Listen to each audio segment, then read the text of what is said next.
La unidad es esencial para el reavivamiento. Los conflictos, las divisiones y las luchas no crean un ambiente para alimentar el reavivamiento. En el Pentecostés, el Espíritu Santo cayó sobre una iglesia que se había unido en la misión de Cristo al mundo entero. Sus pequeñas diferencias fueron subordinadas al llamado mayor de la misión que Cristo les había dejado. Luchar por la supremacía cesó a la luz de la comisión de Cristo de alcanzar con el Evangelio a los perdidos. Si los primeros seguidores de Cristo hubieran estado luchando por el poder, la obra habría sido bloqueada desde el comienzo. En su lugar, convencidos por el Espíritu Santo de que debían morir al yo, se unieron en propósito y misión. La verdad es que sin unidad no puede haber reavivamiento. Donde reinan los celos, la envidia y la lucha por la supremacía, el poder del Espíritu Santo es retenido. Es vital romper las barreras que a veces nos separan y que entremos en la unidad que Cristo procura para su iglesia. Bienvenidos a Lecciones de la Biblia.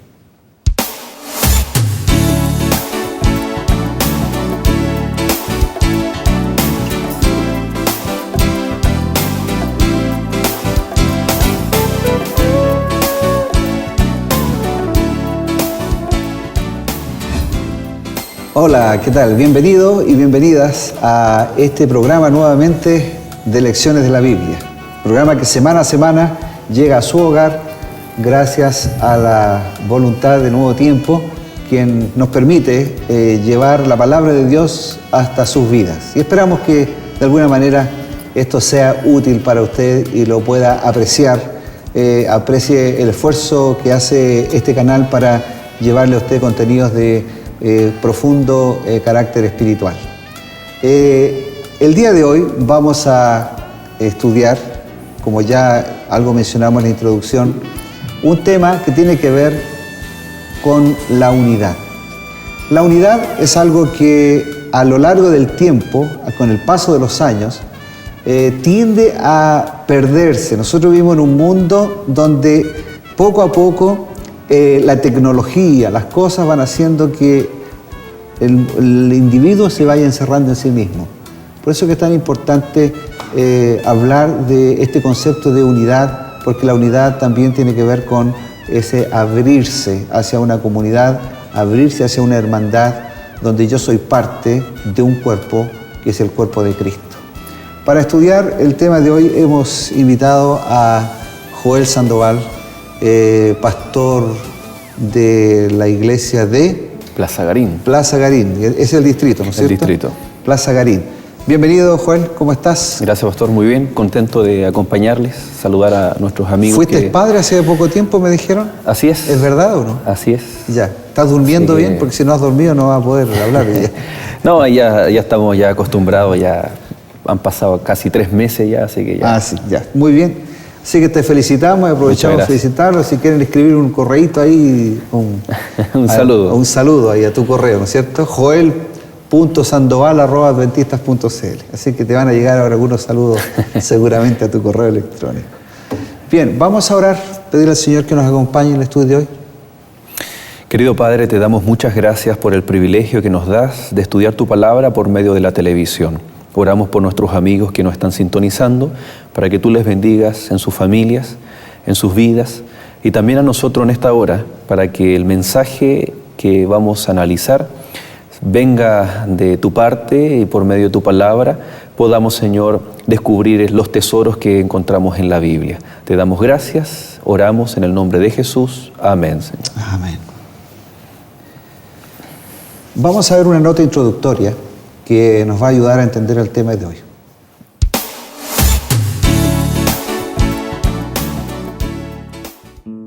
Un factor en común que se repite bastante en la Biblia y particularmente en las epístolas del apóstol Pablo es el llamado a la unidad para trabajar por Cristo. La armonía y la unidad son piezas claves para un verdadero reavivamiento y principalmente para recibir el Espíritu Santo. En el ámbito de la comunicación y la psicología, por ejemplo, la teoría de la Gestalt expone el axioma «el todo es más que la suma de todas sus partes». La frase hace referencia a la unidad que se puede lograr en la recepción o en la entrega de un mensaje, donde la mente procesa con sus armas sensoriales todos los elementos externos para convertirlos en una sola percepción. En la misma medida, pero tangencialmente, el ejemplo de un reloj mecánico complementa el concepto de armonía en la diversidad. La introducción del reloj con engranajes fue un enorme aporte a la sociedad, instalándolos en las torres de las iglesias europeas en el siglo XII. Estos relojes usaban pesas como mecanismos de accionamiento que se encajaban a un cabo. Al descender la pesa, la cuerda se desenrollaba y hacía girar un cilindro, conectando las manecillas a un engranaje. El resultado de un todo compuesto por piezas independientes producían la entrega para toda la sociedad de la hora del día. Así la iglesia de hoy en día también tiene una enorme diversidad, ya sea social, cultural, educacional y hasta económica. Pero la unidad se logra bajo una sola máxima, la unidad en Cristo.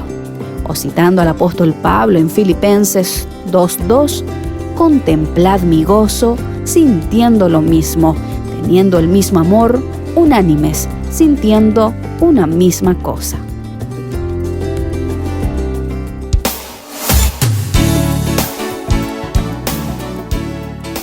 Bueno, sabemos que la unidad es el centro del Evangelio.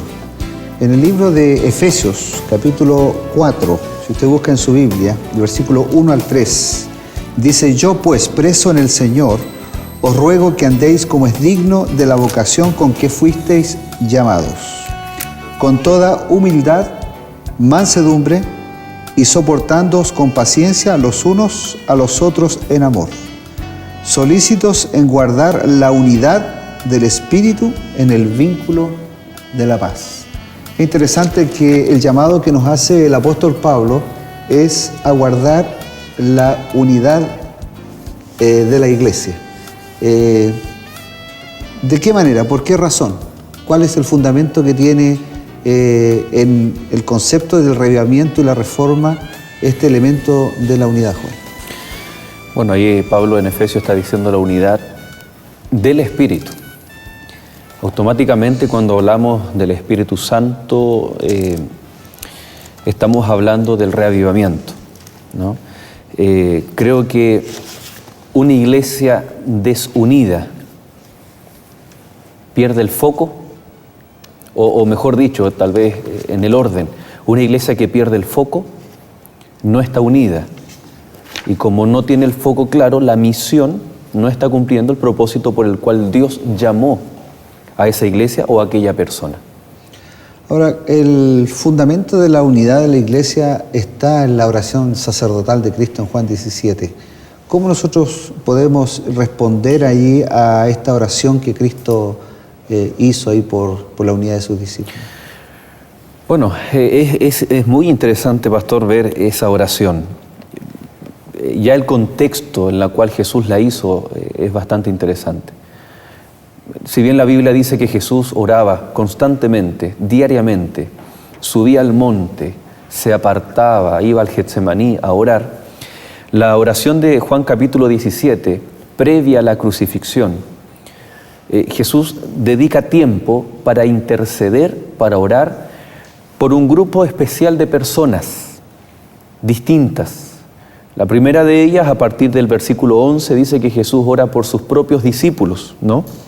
Dice Juan capítulo 17, verso 11, y ya no estoy en el mundo, mas estos están en el mundo, y yo voy a ti. Padre Santo, a los que me has dado, guárdalos en tu nombre, para que sean uno así como nosotros. O sea, está hablando el Señor de lo que iba a ocurrir. Voy a ti. Ya estaba en su oración anunciando su muerte, su resurrección, ¿no es cierto?, su glorificación. Pero en el foco o el punto central de la oración deja de ser Jesús mismo. O sea, la primera etapa de la oración, Jesús ora por sí mismo. Padre, glorifícame, ¿no? Él ora por sí mismo, pero luego deja de orar por sí mismo y comienza a orar por sus discípulos. Y el propósito es para que sean uno, pero el nivel es máximo, así como la comparación, así como tú y yo somos uno. Luego, en el versículo 20, continúa la oración, dice más, no ruego solamente por esto, sino también por los que han de creer en mí por la palabra de ellos, para que todos sean uno, como tú, oh Padre, en mí y yo en ti, que también ellos sean uno en nosotros, para que el mundo crea que tú me enviaste. Aquí el Señor le añade una información que involucra también en la oración de los apóstoles. Tienen que ser uno para que crean en mí. Ahora, eso es importante. Sí, y de forma personal yo me he preguntado hartas cosas, ¿no? Por ejemplo, Jesús podría haber orado por otros motivos, válidos por cierto. Por ejemplo, que ellos pudieran ser capaces de predicar el Evangelio. Que ellos pudieran haber tenido la sagacidad, la inteligencia para abarcar todo el mundo conocido. O sea, había muchos propósitos, pero el Señor ora solamente por uno. La unidad. Que sean unánimes, unidos. Y podemos decir, y todo lo demás va a venir por añadidura. Y una de esas añadiduras potenciales, fuertes, es precisamente que crean en Jesús. Ahora, cuando Jesús está orando ahí, en el jardín, antes de su muerte, su preocupación era la unidad de los discípulos. Es como Jesús sabía lo que iba a pasar. Jesús murió y ¿qué pasó con los discípulos? ¿Estaban unidos? Yo siempre me pregunto, ¿sabes qué, pastor? Simón de Cirene no tendría por qué haber cargado la cruz de Cristo, debería haber sido Pedro, Juan, o algunos de los apóstoles, claro. Unidos, rodeando a Jesús. Pero no estaban dispersos, no estaban unánimes. Entonces, aquí el Señor está orando, intercediendo por algo que iba a ocurrir. Ahora, mira, me quedé pensando de que en realidad tú estás mencionando ahí a Simón de Cirene, pero estaba pensando también de que hay circunstancias dentro de la vida cristiana de que no siempre nos hacen ser tan valientes, ¿no es cierto? Tan así como osados en el defender las causas. Pero sin embargo, la Biblia parte ya la historia de la iglesia cristiana con una voluntad del cuerpo de Cristo de tener todas las cosas en una perfecta unidad. De hecho, el libro de los Hechos de los Apóstoles, ¿acaso no comienza diciendo que todas las cosas estaban en común? Quisiera que vayamos al libro de los Hechos, al capítulo 4, fíjese, versículos 32. Le vamos a dar tiempo para que usted lo pueda buscar también en su casa. Dice, y la multitud de los que habían creído era de un corazón y un alma, y ninguno decía ser suyo propio nada de lo que poseía, sino que tenían todas las cosas en común. Y con gran poder los apóstoles daban testimonio de la resurrección del Señor Jesús, y abundante gracia era sobre todos ellos. Así que no había entre ellos ningún necesitado, porque todos los que poseían heredades o casas las vendían y traían el precio de lo vendido. Joel, dime una cosa, ¿es posible ese grado de unidad en la iglesia de hoy día? Aquí nosotros vemos la respuesta. Estamos hablando de una utopía. La respuesta de la oración de Jesús. Claro, si nosotros vemos nuestra sociedad hoy en día, es bastante alta la meta a alcanzar. ¿Dónde está nuestra esperanza? No quiero decir nuestro consuelo, nuestra resignación, no hay que mirarlo el vaso medio vacío. Nuestra esperanza, nuestra meta a alcanzar. Es que la promesa dice que lo que ocurrió en la iglesia apostólica debiera ocurrir en la iglesia en el tiempo final. Proféticamente se ocupan esta figura, la lluvia temprana y la lluvia tardía. Ya cayó la lluvia temprana, hizo germinar la semilla y ahora debemos cosechar los frutos en la lluvia tardía. Por lo tanto, lo que ocurrió en esa iglesia unida, no habían pobres, interesante, un mismo corazón y una misma alma, ¿no? El idioma original dice cardía y sigé. Mira. Corazón son emociones, mismo sentimiento, misma emoción, y alma hace alusión a la forma de pensar, ¿no? Es muy profundo porque dice dice así que no había entre ellos ningún necesitado. O sea, una iglesia preocupada de todos los aspectos. Es una unidad que va más allá de la simple hermandad, ¿cierto? Ahora, en el principio creo que no está pidiendo exactamente lo mismo hoy, pero que en el principio, sin embargo, exista un grado de unidad semejante. Para decir, la unidad que debe existir entre los miembros de la iglesia, pero la unidad en Cristo puede ser la misma unidad en la doctrina, lo cual no implica que debe ser una unidad física, una unidad sobre las necesidades de la iglesia. Pero evidentemente que una iglesia que está en Cristo es una iglesia que puede cumplir la misión. Exacto. Ahí está la clave. En la introducción que tú hacías a nuestros amigos, al comenzar el programa, hablábamos del foco que tenían los discípulos. Los discípulos, cuando ellos ven a Cristo después de la resurrección, Cristo quiso plasmar en ellos algo que era el cumplimiento de la misión. Cuando ellos sintieron pasión por ganar almas para Cristo, cuando ellos sintieron ese deseo que ardía en sus corazones de compartir a Jesús, aunque Él ya no estaba con ellos, pero de compartirlo, entonces ellos dijeron, tenemos que unirnos. O sea, más que un programa, vamos a hacer esto para unirnos, ellos comenzaron a sentir un peso por cumplir lo que el Señor les había encomendado. Y eso los llevó la responsabilidad de la misión. Y eso los llevó a estar unidos. No es que la unidad sea una actividad que podemos poner en un cronograma. Cuidado, que podemos nosotros agendar actividades. Por ahí alguien me ha dicho, oiga, pastor, podríamos hacer esto para que la iglesia esté más unida. Cuidado, que cuando hacemos un evento, estamos juntos, pero no necesariamente el mismo corazón y la misma alma, ¿ya? Entonces, cuando la iglesia, cuando nosotros vemos cuál es la urgente necesidad que Cristo quiere transmitirnos a nosotros de ir y contarle a otros por testimonio lo que Cristo ha hecho en nuestra vida, testificar, predicar el Evangelio, entonces la iglesia se va a unir, va a tener ese sentido de unidad. El mismo versículo que usted leía, ¿no? El verso 33, por ejemplo, dice en Hechos capítulo 4, verso 33 dice, y con gran poder los apóstoles daban testimonio de la resurrección del Señor Jesús y abundante gracia era sobre todos ellos. Ahí estaba la preocupación también de Cristo. O sea, ¿Cristo para qué vino a este mundo? Obviamente vamos a dejar de lado el aspecto principal, que es venir a dar su vida, a morir por nosotros. Pero Él también escogió a 12 discípulos porque estaba planificando una planificación estratégica de formar su iglesia. Saben que Cristo podría haber hecho así y haber formado una iglesia, haber convertido miles de personas, pero escogió a 12 para usarlos a ellos, ¿no es cierto?, el medio por el cual se comunicara el Evangelio. Entonces, dice que cuando Cristo estaba orando, por supuesto estaba preocupado de la unidad, pero no era solamente para que se llevaran bien, para que congeniaran, sino para que la misión se pudiera cumplir.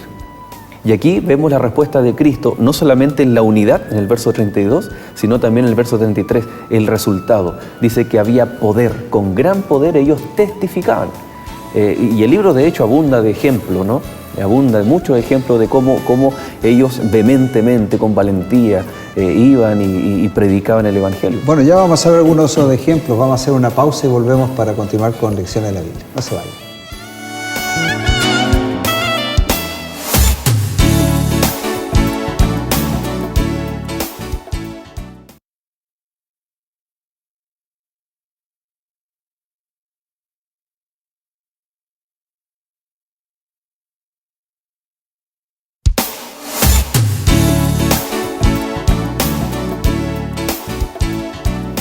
Bueno, gracias por continuar con nosotros. Mira, te gusta estudiar la Biblia seguramente, por eso que estás viendo este programa.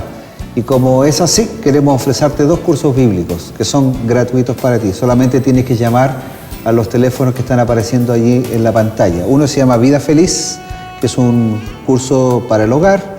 Y el segundo curso se llama La Biblia Habla, que es un curso de doctrinas bíblicas que tú puedes acceder de una manera gratuita. Tú simplemente nos tienes que llamar. No sé si alcanzaron a mostrar el primero. Puedes mostrar el primero, creo que no alcanzó a aparecer en pantalla. Familia Feliz, y tienes el otro que es allí La Biblia habla. Son 2 cursos gratuitos que puedes tener. Llama a los teléfonos que están ahí en pantalla, al correo electrónico si gusta, y a vuelta de correo unos pocos días te llegará este material gratuito. Pues bien, ojalá que lo aprecies porque, como dice el dicho, lo gratis no es muy bien apreciado. A lo mejor debiéramos cobrar, ahí sería mejor. Bueno, pero es gratis, ¿sabes? No te llaman y es un buen material, tiene un alto costo preparar estos materiales, sin embargo, lo hacemos con mucho cariño para ti, amigo, amiga. Y llega directo a la puerta de las casas. Y llega a la puerta de la casa, ¿cierto? Y auspiciado por Nuevo Tiempo.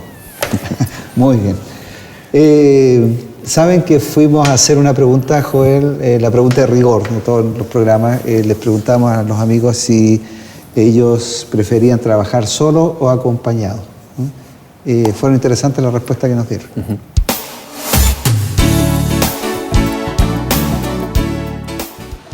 Acompañado. ¿Por qué? Porque siento que se puede formar un equipo de trabajo y tienes muchas más habilidades para poder hacerlo bien para tu entorno y bueno, para desarrollar bien el trabajo. Acompañada. ¿Por qué? Porque se hace más corto el tiempo. Acompañado, así te voy a apoyar en la gente. Sí, yo también creo que mejor acompañado porque uno puede compartir la idea, con lo que piensa cada uno. Mejor acompañado. ¿Por qué? Por un asunto de cooperación entre complementarse, yo creo. Es más factible. Acompañado. Porque me gusta estar con gente. Acompañado. ¿Por qué? Porque el trabajo en grupo es más efectivo, creo yo. Y da gusto trabajar con más compañeros. Depende del trabajo que tenga que hacer. No sé, de repente si hay algo que me guste mucho, lo prefiero hacerlo solo porque así me concentro, como dijo él, en lo que yo quiero hacer. ¿Cachai? Y como, no sé, si hay algo que realmente no me interesa tanto, prefiero solamente ayudar y ser un soporte que ser como el que esté a cargo del trabajo.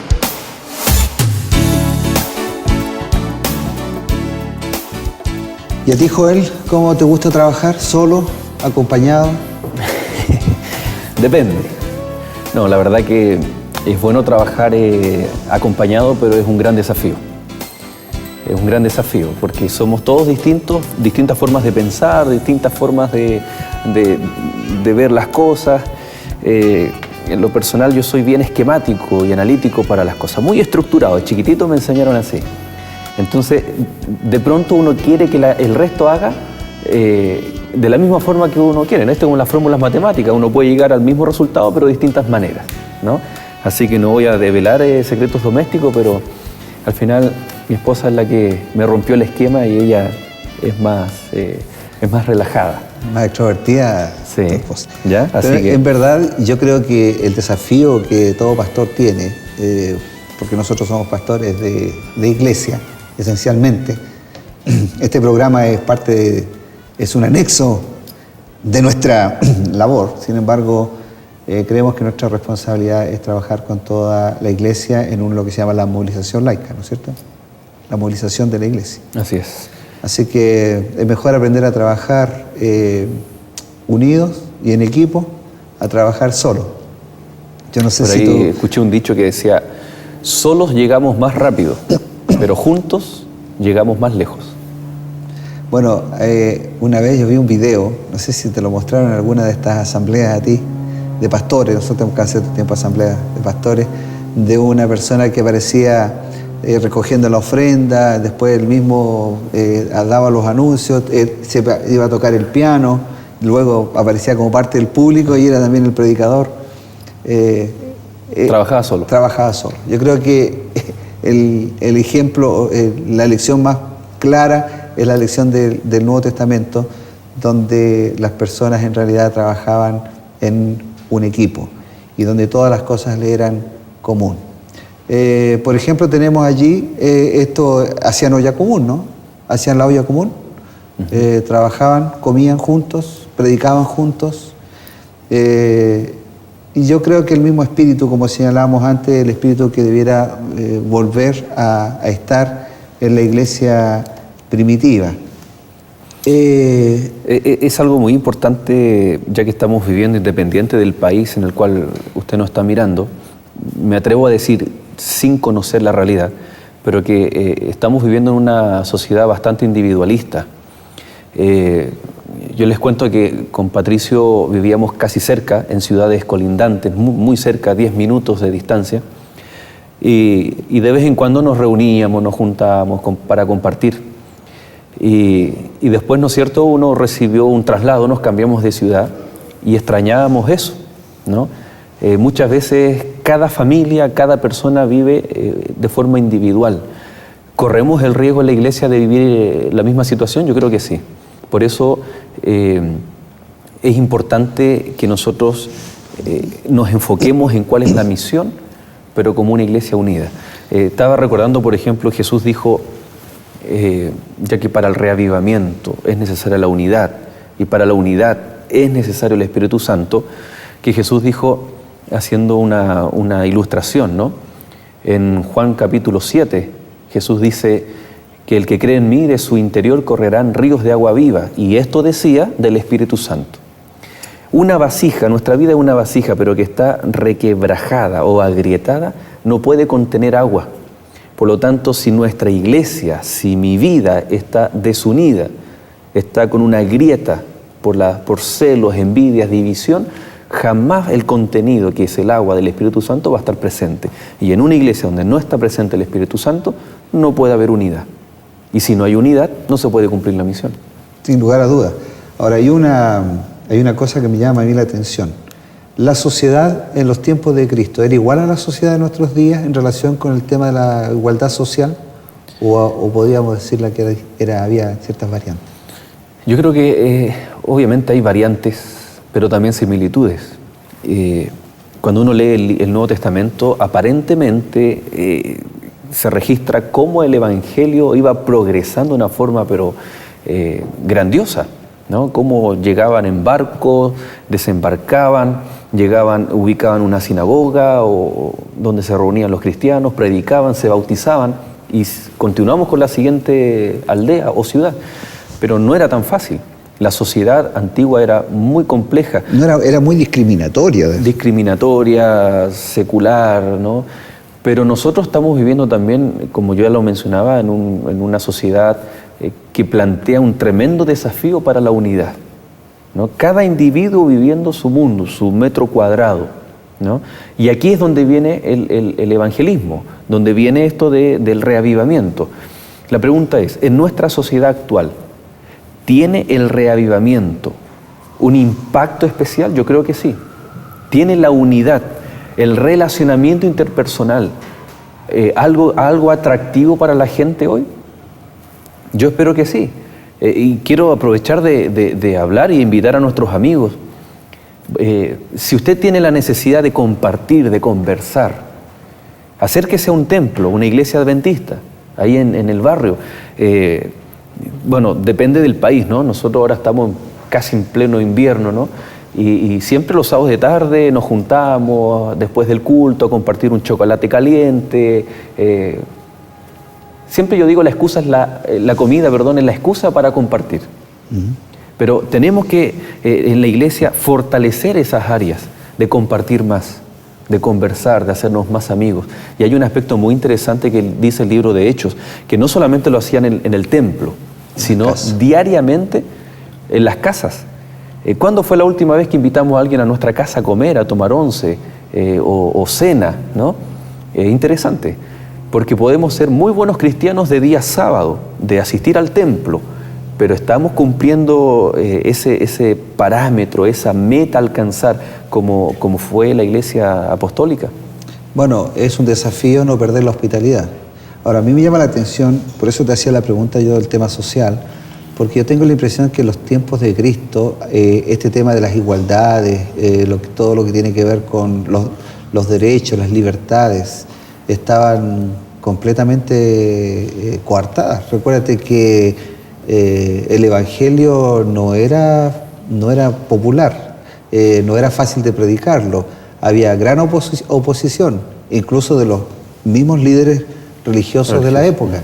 Así que estaba este problema de las castas, era muy notorio, ¿cierto? Las castas sociales. Entonces a mí me llama la atención de que haya una iglesia que en la práctica se transforme en un grado, tenga tal grado de unidad, como dice los Hechos, ¿no es cierto? de los apóstoles, que llegan a tener todas las cosas en común, incluso sus propiedades las vendían para el avance de la obra predicación. Y el sostenimiento de los ¿Tú ves pobres. eso hoy día? ¿Lo ves factible en nuestra sociedad? Yo creo que si hablamos de ¿O este es un ideal para ahora? Porque me preocupa porque si no llegamos a ese ideal, entonces no estamos llegando al ideal bíblico. Claramente hay un ideal bíblico, una meta a alcanzar. ¿La hemos alcanzado? La respuesta es no. Que es básicamente la predicación del Evangelio, ¿no es cierto? Ya. Pero para que haya predicación del Evangelio tiene que haber unidad. Hemos alcanzado, tampoco, que quede la idea de que estamos hablando de una iglesia desunida. La iglesia tiene unidad, pero a tal punto, eso literalmente, como dicen los textos bíblicos, mismo corazón, misma alma, todas las cosas en común.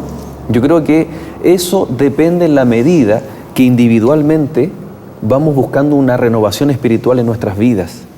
Cuando yo lo hago de forma individual, mi relacionamiento con Cristo, mi hermano lo hace, mi otro hermano también lo hace, vamos a encontrar que el Espíritu Santo va a estar presente en nuestras vidas y de forma colectiva la iglesia va a alcanzar, ¿no es cierto?, aquellos propósitos y metas que tenían la iglesia apostólica y que no son menores. A mí me parece pero que no son tanto de capacidad humana, sino, insisto en la palabra, disposición a permitir que el Espíritu Santo haga la obra que tiene que hacer en el tiempo final. A mí me parece que una de las palabras clave aquí es la ambición humana. Yo creo que estamos nosotros igualmente impregnados en una sociedad donde somos demasiado egoístas, demasiado individualistas.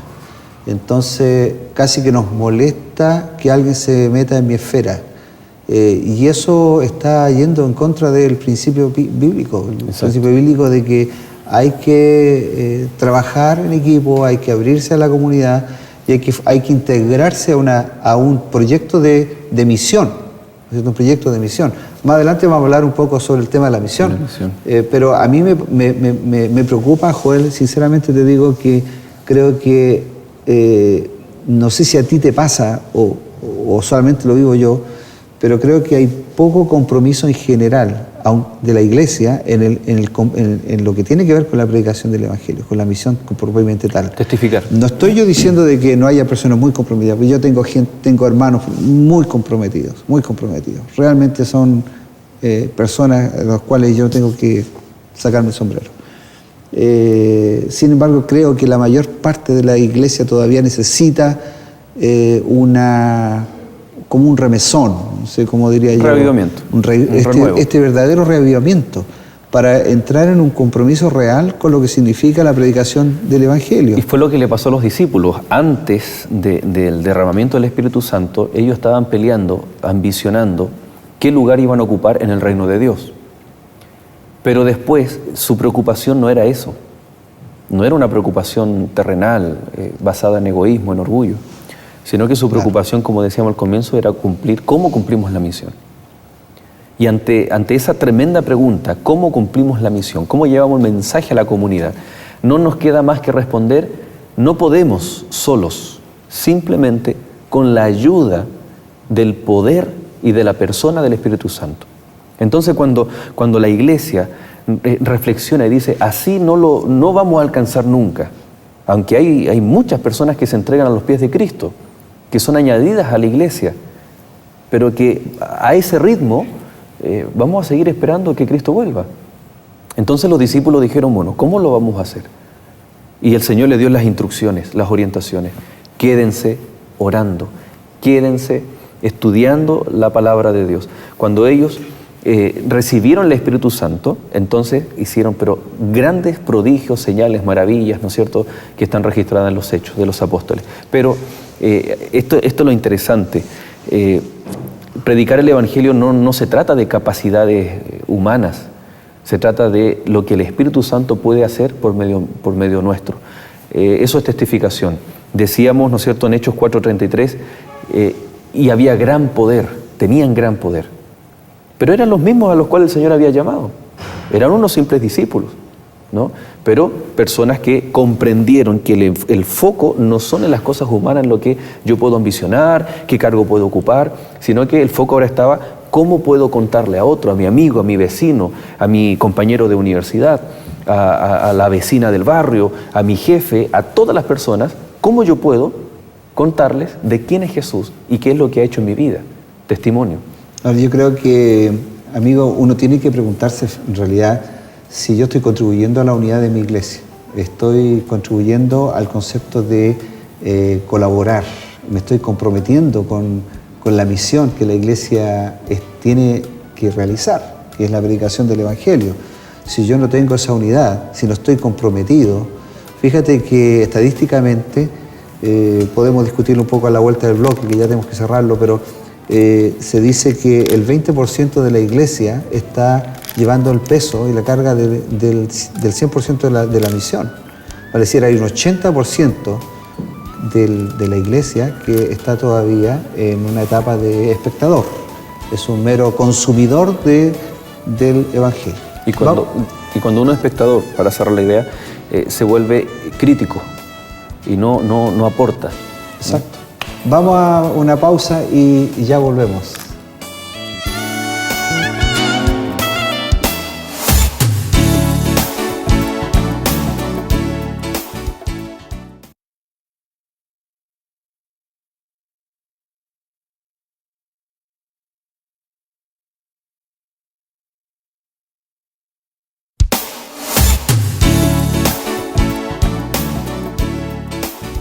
Ya estamos de vuelta en Lecciones de la Biblia. Si usted se está integrando a este programa, estamos estudiando el tema la unidad en la iglesia como una necesidad para un revivamiento y una reforma. Hoy día estamos con Joel. Joel es pastor distrital. ¿De cuál iglesia estás? Estamos aquí en Santiago, la capital de Chile, en la comuna de Cerro Navia y Quinta Normal. Ya el distrito se llama Plaza Garín, toma el nombre ahí de una... ¿Cuántas iglesias tienes? Son 5 iglesias. ¿Cuáles son? Plaza Garín, Miguel de Atero, Salvador Gutiérrez, Fanalosa y El Montijo. Un cariñoso saludo a nuestros hermanos. Saludamos a nuestros hermanos de Plaza Garín, ¿no? Entonces. ¿Y cómo está el programa, la iglesia? ¿Cómo va? Bastante bien. Bueno, un poco orando por un reavivamiento para que el Espíritu Santo sea derramado en nuestras iglesias. Estamos contentos porque muchos hermanos se reúnen en las casas, también en el templo, y cuando nos juntamos en las casas podemos invitar a los amigos, a los vecinos, a todas las personas que les gustaría compartir de otra manera, porque en el templo es cierto, uno va de una forma más solemne a sentarse, a escuchar un mensaje, y en casa uno puede compartir lo que nos pasa a diario, orar, cantar. Así que estamos ahí, ¿no es cierto?, con estos grupos de estudio, de oración, de confraternidad. Grupos pequeños. Sí. ¿Y cómo ha ido ese programa? Este año queremos, ¿no es cierto?, enfatizar bastante, porque creo que con los líderes de la iglesia estamos reflexionando de que nos hace falta bastante más relacionamiento. Creo que el objetivo del libro de Hechos nos muestra no solamente una iglesia que predica, sino también una iglesia que testifica y que comparte, que se hacen amigos, que son más que simples hermanos. Buen día, hermano, no, sino que yo sé cuáles son tus inquietudes, tus problemas, puedo interceder y orar por ti también y hacerme parte.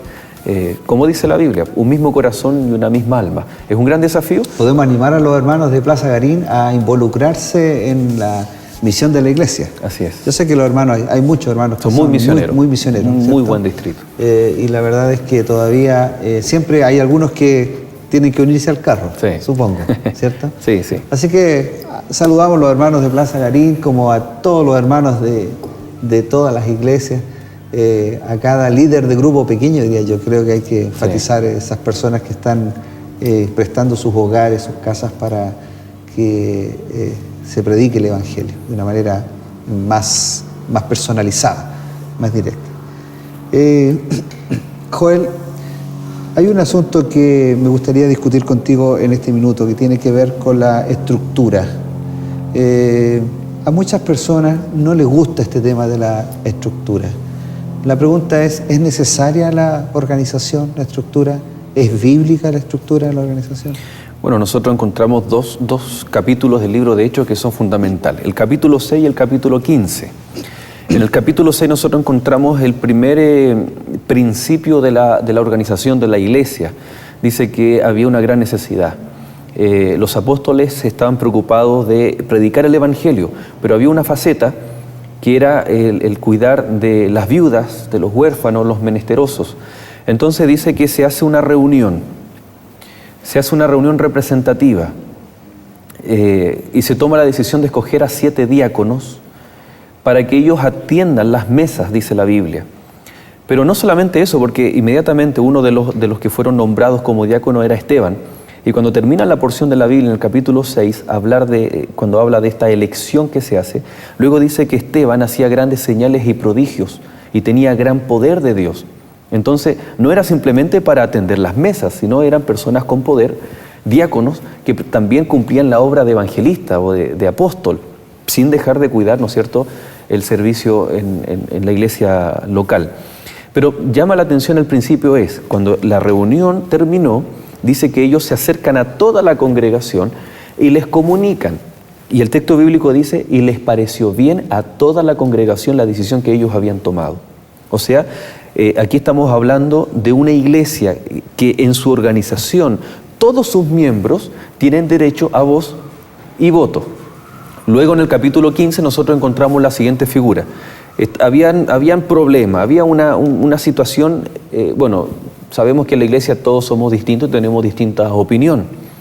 Y ocurrió ahí un gran problema, ¿ya? Entonces, dice que se comenzó a llamar representantes de todas las iglesias cristianas que existían. Y se hizo una reunión representativa.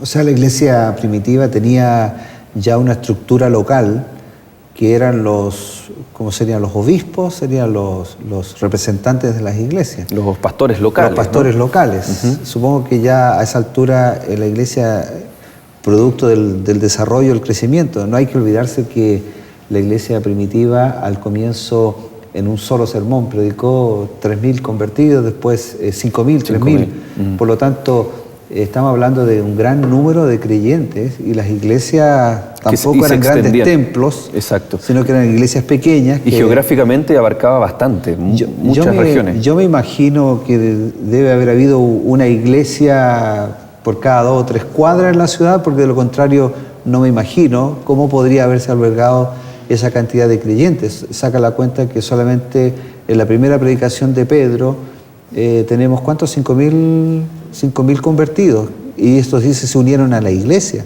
Entonces, ¿dónde se reunían? ¿O en las casas? Bueno, gran parte del día del Pentecostés la gente llegaba de muchas regiones.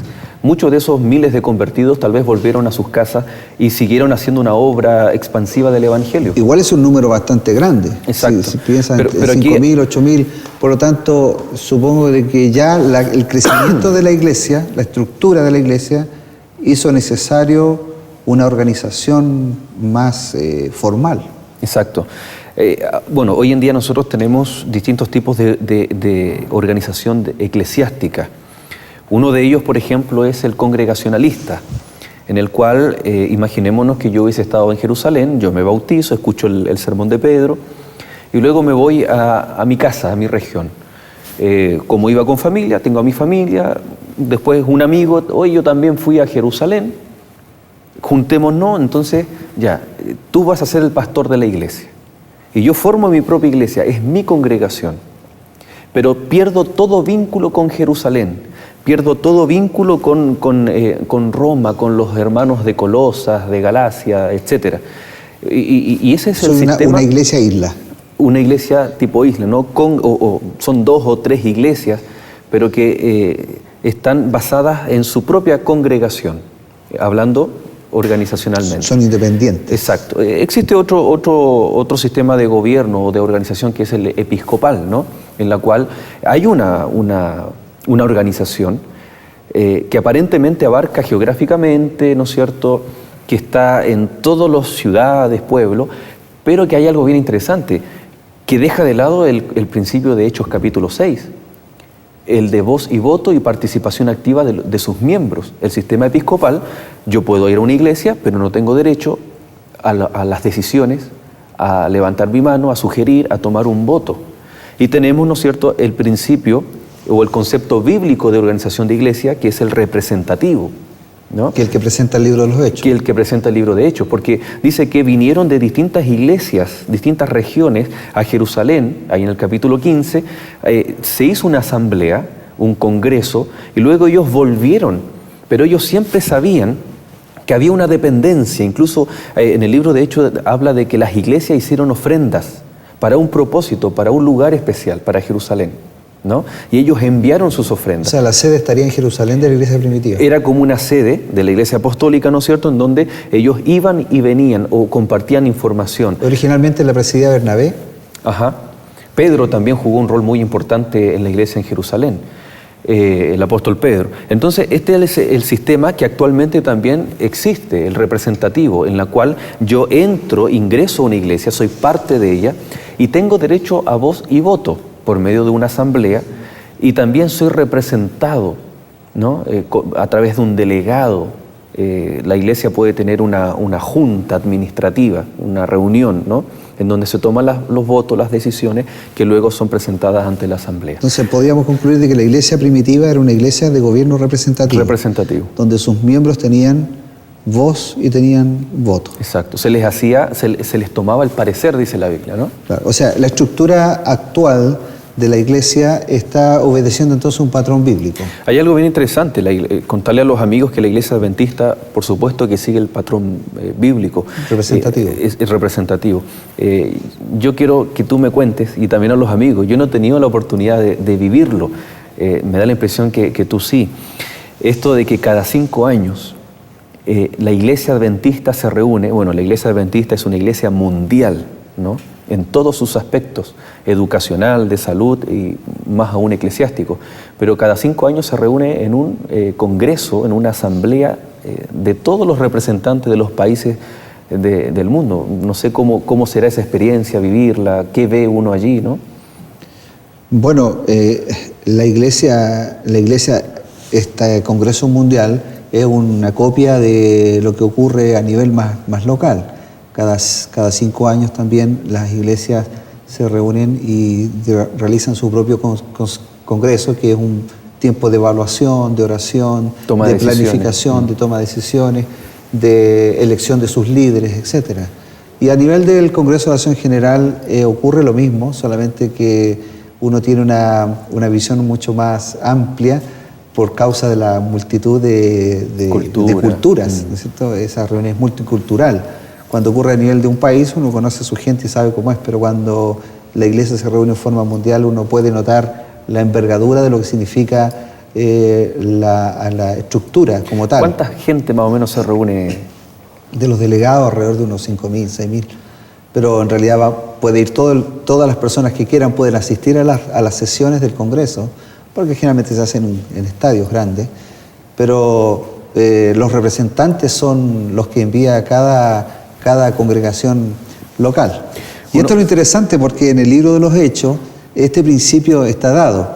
Ahora, la pregunta siempre que queda en el tintero es en qué punto, en qué momento la estructura a veces pasa a tener más valor y más importancia que el cuerpo. Ese yo creo que es el punto en cuestión. La estructura es importante, pero que a veces la estructura pasa a tener más valor que el cuerpo en sí. Claro. Es que sin el cuerpo no hay estructura. Sin organismo no hay organización, ¿no? Es buena la organización. Es necesaria. Es necesaria. Es necesaria, es bíblica. Exacto. Entonces cuando alguien dice no me gusta a mí la iglesia, no me gusta la estructura, en realidad está diciendo a lo mejor no me gusta las personas que me están conduciendo, pero bajo ninguna circunstancia puede a raíz de eso señalar de que la estructura está mal. Porque hay personas que postulan de que esta iglesia dejará de ser iglesia. Va a decir que la iglesia dejará de ser organización, esta organización pasará y que quedará solamente un cuerpo, que es la iglesia de Dios, el pueblo de Dios. A mí me parece que a la luz de Hechos de los Apóstoles esto no es así. Exacto. La estructura se inició con la iglesia y la estructura va a terminar porque es necesaria. Es necesaria para mantener, es el recipiente de la unidad, mantiene la unidad, ¿no? Hay un concepto bastante interesante este último tiempo, ¿no? que personas o hermanos que nos ven en otros países, por ejemplo, estamos nosotros estudiando este mismo tema, esta misma semana, estos días que estamos viviendo, estudiando esto, pero se está estudiando también a nivel de todo el mundo, en China, en Europa, en África, y eso son señas de la unidad representativa que tiene esta organización. Si no tuviese esta organización, nosotros aquí en Chile estuviésemos estudiando un tema, en Perú nuestros hermanos otro tema, etc. ¿No? Entonces ahí recobra valor esta unidad. Es una guía, es un medio para fortalecer el cuerpo, ¿no? El organismo, pero en ningún momento debiera estar por sobre los principios y fortalezas del organismo, ¿no? Ahora, a mí me parece que cuando uno habla de este tema, uno tiene que hacerse la siguiente pregunta: ¿cuán involucrado estoy en esta organización? Vale decir, si alguien dice, yo no soy anciano, yo no soy diácono, no soy líder de departamento, no tengo ninguna responsabilidad en mi estructura, porque está hablando de su propia iglesia, la pregunta es necesario tener una responsabilidad, tener un cargo dentro de la iglesia para formar parte de esta estructura? Me parece a mí que no, porque cada uno puede involucrarse directamente en las áreas, en las funciones que tiene la iglesia. Esa es la gracia de la unidad, y que la Biblia en el libro de Corintios, ¿no?, mencionaba como ilustración de que es un cuerpo. Bueno, la gente que trabaja en el área de la salud puede darse cuenta que hasta el órgano más pequeño cumple una función, y de la misma manera es en la iglesia. Ahora, el apóstol Pedro dice algo bien interesante, dice que por esto yo no dejaré de recordar siempre estas cosas, aunque vosotros las sepáis y estéis confirmados en la verdad presente. Está el apóstol Pedro rescatando, por supuesto, el valor de lo que es la estructura, pero también está diciendo, bueno, ustedes son el organismo, la iglesia, y algo muy importante es la confirmación el contexto está hablando de la vocación a la cual hemos sido llamados. Todo aquel que recibe a Jesús en su corazón está siendo llamado a una vocación, y es ser confirmado, o en otras palabras, predicar el mensaje de la verdad eterna. ¿Cuál es esa verdad eterna? Ya habíamos mencionado el primer bloque que para poder cumplir la misión o predicar la verdad eterna debemos estar unidos. Por lo tanto, la unidad o esta necesidad de predicar el Evangelio nos va a unir. Permite que sea derramado el Espíritu Santo, y proféticamente vamos a tener esta vehemencia, el fuerte pregón o pregonar las verdades de la palabra de Dios. Y el libro de Apocalipsis muestra algo muy especial. Apocalipsis 14 señala la misión de la iglesia en el tiempo final, predicar un mensaje bastante especial para su época. Bueno, yo quisiera, para manera de conclusión, hermano, señalarte lo siguiente. La iglesia, la Biblia plantea 3 elementos que son fundamentales a la hora de conservar la unidad de la iglesia. Lo primero tiene que ver con la oración, la necesidad de orar. Segundo, la necesidad de estudiar la Biblia. Y tercero, la necesidad de testificar. Porque a mí me parece que si esos 3 elementos no están, entonces no hay un contribuyente a la unidad. Exacto. ¿Te parece? Tienes un minuto para despedirte de tus hermanos, de tus amigos, para concluir el tema de hoy. Bueno, agradecer la oportunidad de compartir este valioso mensaje de la importancia en nuestra sociedad de la unidad. Ser parte del pueblo de Dios es lo más maravilloso, el compartir a Cristo y de Cristo, pero como hermanos. Invitamos a nuestros amigos a que nos llamen, se pongan en contacto, que se puedan acercar a alguna iglesia, como le hacíamos la invitación en uno de los bloques, para que puedan participar y experimentar esta unidad, este amor fraternal, y poder alcanzar, y es nuestro deseo y oración, poder alcanzar todos juntos esta hermosa meta maravillosa de la Iglesia Apostólica. Un mismo corazón y una misma alma en el Cristo Jesús. Muchas gracias, Joel. Amigo y amiga, si pudiera darle un abrazo, se lo daría. Que el Señor le bendiga. Hasta una próxima ocasión.